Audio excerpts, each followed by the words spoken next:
ధన్యవాదాలు తెలుపుకుంటున్నాను. అభిషేక్ మా గురూజీ, వికాస్ మా గురూజీ, రవీందర్ మా గురూజీ, సోమశంకర్ మా గురూజీ అందరికీ ధన్యవాదాలు తెలుపుకుంటున్నాను. మమ్మల్ని స్టార్టింగ్ నుండి డైమండ్ చేయడానికి కారణం శ్రీనివాస్ మా గురూజీ అండ్ నరేష్ మా గురూజీకి ప్రత్యేక ధన్యవాదాలు తెలుపుకుంటున్నాను.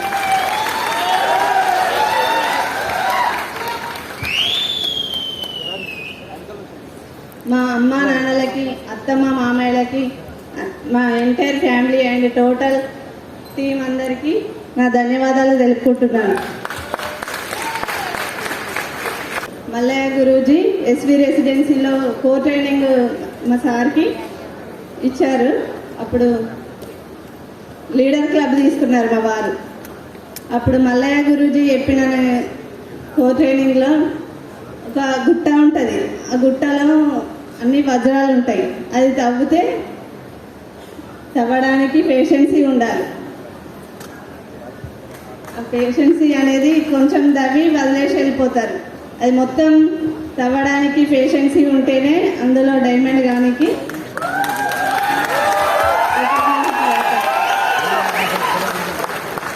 పిల్లలు ఊరికే డాడీ ఎప్పుడు వస్తాడు అనేవాళ్ళు. 4 days అంటే 1 day అయిపోయింది, 2 day అయిపోయింది, 4 days అయిపోయింది, ఇంకా రాలేదని అడిగేవాళ్ళు. చాలా సిచ్యువేషన్స్ అనుభవించాము. డైమండ్ గానికి అంత పేషెన్సీ ఉంటేనే ఫస్ట్ మన లేడీస్ సపోర్ట్ చేయాలి డైమండ్ గానికి.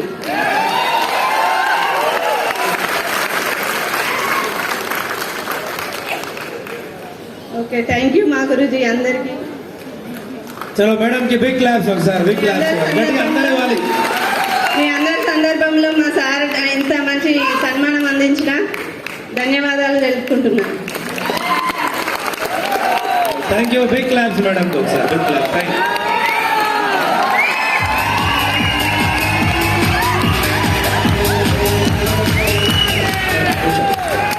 హలో అలాగే గుడ్ మార్నింగ్. Good morning.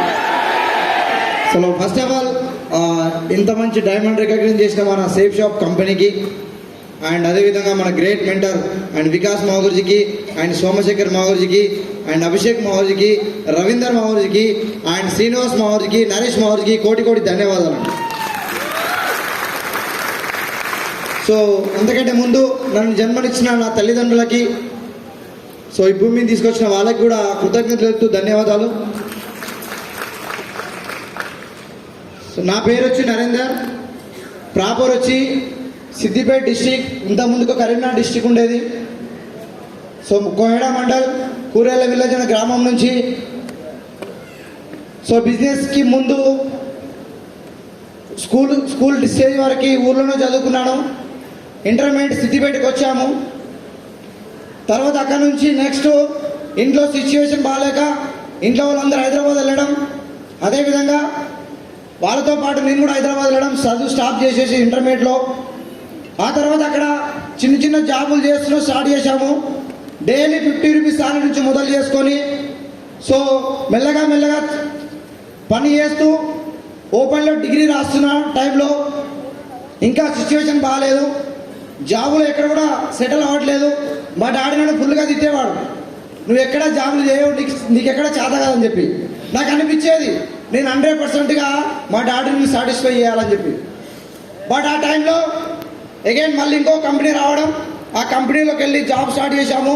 2005 నుంచి స్టార్ట్ చేసుకొని 2016 వరకు జాబ్ స్టార్ట్ చేస్తూనే ఉన్నాం.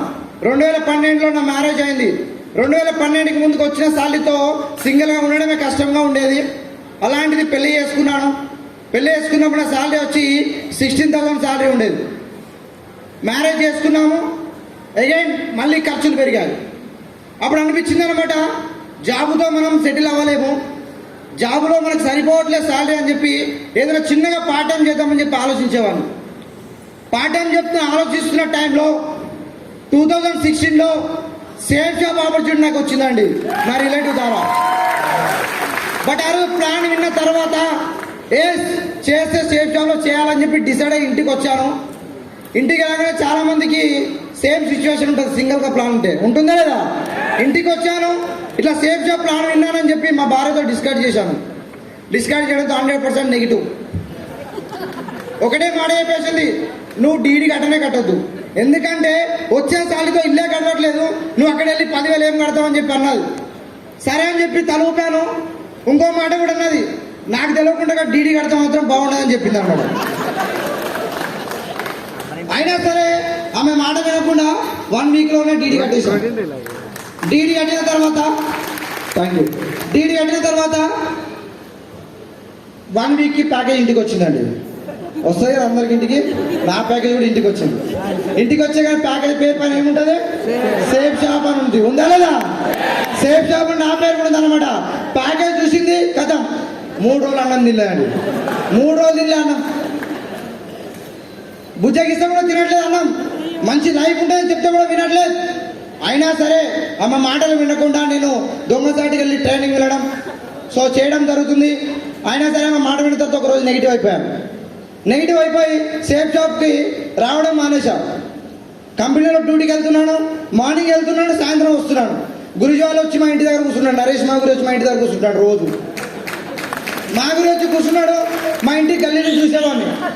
వీళ్ళు ఉన్నారంటే వెనకే పారిపోయాను, లేరు అంటే ఇంటికి వచ్చేవాడు. వెళ్ళిపోయారా అంటే వాళ్ళు వెళ్ళిపోయారంటే అప్పుడు ఇంటికి వచ్చేవాడు. ఆ విధంగా చేస్తూ 3 నెలలు తప్పించుకొని తిరిగానండి. 3 నెలల తర్వాత ఒకరోజు మేడ్చల్లో నికేష్ మా గురించి కో ట్రైనింగ్ ఇస్తున్నాడు. ఆ కో ట్రైనింగ్లో ఓన్లీ 10 మంది మాత్రమే కూర్చున్నాం. 10 మందిలో ఓన్లీ మిగిలింది నేను ఒక్కడిని మాత్రమే బిజినెస్ లో. ఎందుకంటే ఆ రోజు అనిపించింది అన్నమాట, కో ట్రైనింగ్ ఇన్న తర్వాత చేస్తే సేఫ్ జాబ్ చేయాలి, లేకపోతే లేదని చెప్పి అనుకున్నాడు. బట్ సేఫ్ జాబ్ కంటిన్యూ చేశాను. అదేవిధంగా నెక్స్ట్ మా భార్య మరి నెగిటివ్ ఉంది, ఏం చేయాలి? మళ్ళీ నరేష్ మా గురించి అడిగాను. మా గురించి మా మేడం మళ్ళీ నెగిటివ్ ఉంది, ఇంకా ఏం చేయాలని చెప్పి అడిగాను. ఓకే టైగర్, నెక్స్ట్ వీక్ మళ్ళీ గురించి కో ట్రైనింగ్ జరుగుతుంది, అక్కడ తీసుకురా అని చెప్పాడు. కో ట్రైనింగ్ తీసుకెళ్ళాను, కూర్చోబెట్టాను. కో ట్రైనింగ్ విన్నారు, నా సన్మానం చూశారు, కొంచెం ఇంప్రెస్ అయ్యారు. ఎంత? ఒక్క 1% మాత్రమే.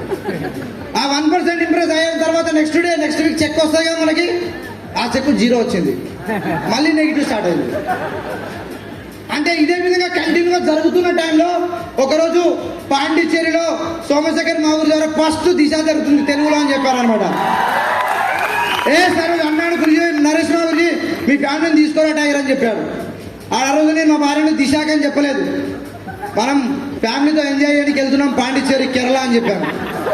సో కేరళ అక్కడ బ్యాగ్ సర్దుకొని రెడీ అయిపోయారు, పిల్లలతో సహా రెడీ అయిపోయారు, సర్దుకొని వెళ్ళిన తర్వాత దిశలో కూర్చున్నాం. దిశలో కూర్చుంటే నేను వీళ్ళకి టైం ఇచ్చేవాడిని కాదు, టీంకు టైం ఇచ్చేవాడిని. అక్కడ కూడా అడిగిందనమాట, మేము నువ్వు ఎందుకు తీసుకొచ్చినావు నన్ను ఇక్కడికి, నన్ను పట్టించుకోవట్లేదు అని చెప్పి. సరే కొద్దిగా వెయిట్ చేయని చెప్పాను. సాయంత్రం మా గురించి ఫ్లవర్ ఇచ్చాడు ఫ్యామిలీకి. సో కొద్దిగా ఇంప్రెస్ అయిపోయారు 10%. సాయంత్రం డ్యాన్స్ ప్రోగ్రామ్ ఉంటుంది, అంతేనా కదా దిశలో. ఆ డ్యాన్స్ చూసిన తర్వాత టీం అందరితో డ్యాన్స్ చేస్తే ఫుల్గా ఇంప్రెస్ అయిపోయారు. కరెక్టే కదా?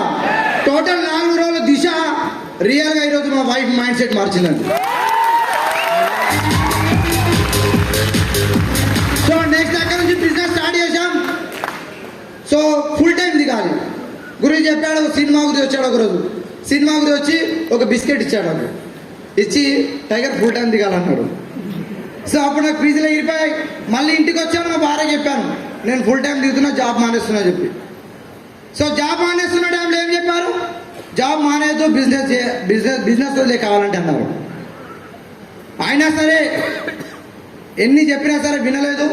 వినకుండా జాబ్ మానేసానండి. జాబ్ మానేసి సేఫ్ జాబ్లో ఫుల్ టైం దిగాను. ఎలా దిగానంటే ఒక కారణం ఉంది.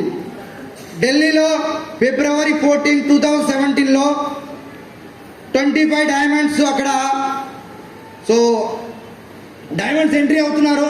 దాంట్లో సోమశేఖర్ మౌర్య వాళ్ళ చిన్న అబ్బాయిని ఎత్తుకొని ఎంట్రీ అవుతున్నారు. రియల్గా ఆ రోజు అనిపించినాడు, ఎక్కడ వెనకాల కూర్చున్నాడు. 2500 కాంట్రిబ్యూషన్ పెట్టుకొని వచ్చిన, ఫుడ్ కూడా దొరకలే, సీట్ కూడా దొరకలే, ఫుల్ నెగిటివ్తో ఉన్నా. ఒక్కసారి తెలుగు డైమండ్, తెలుగు స్టేట్ నుంచి సోమ్ గురించి వాళ్ళ అబ్బాయితో ఎంట్రీ అవుతున్నాడు. అప్పుడు అనిపిస్తుంది ఫ్యామిలీకి ఈ ఆపర్చునిటీ డిసైడ్ అయ్యాడు. వస్తూ ట్రైన్ సినిమా కూడా చెప్పిన బాగుంది, 100% రిజైన్ రిజైన్ చేస్తున్న జాబు వచ్చిన నెక్స్ట్ డే జాబ్ రిజైన్ చేసేసిన ఫుల్ టైం దిగిన తర్వాత ఫ్యామిలీ నుంచి మళ్ళీ నెగిటివ్స్. ఇటు మా డాడీ ఫోన్ చేస్తాడు, మా అమ్మ ఫోన్ చేస్తుంది, అందరు ఫోన్ చేస్తారు ఎందుకు జాబ్ మానేస్తున్నాం అని చెప్పి. బట్ ఎందుకు జాబ్ ఆన్ చేస్తున్నా అని చెప్పి ఆ రోజు వాళ్ళు తెలియకపోవచ్చు. రియల్ చెప్తున్నా, జాబ్ మారేసింది ఈ రోజు కోసమే. బాగుంటుందా లేదా? ఎలా ఉంది? బాగుందా లేదా? 100% ఆ రోజు డిసైడ్ అయ్యాను నేను, దీనికోసమే డిసైడ్ అయ్యాను. ఉంటుందా లేదా మరి? సో డిసైడ్ అవుతూ వర్క్ చేస్తున్నాం ప్రెషర్లో. సో కాంటెస్ట్ విన్ అయిపోయి నెక్స్ట్ ఎక్కడికి వెళ్ళాం? సీదా యూరోప్ ఎక్కడ ఉంటుందో తెలుసా? మనకు మ్యాప్లో ఎక్కడ ఉంటుందో కూడా తెలియదు యూరోప్.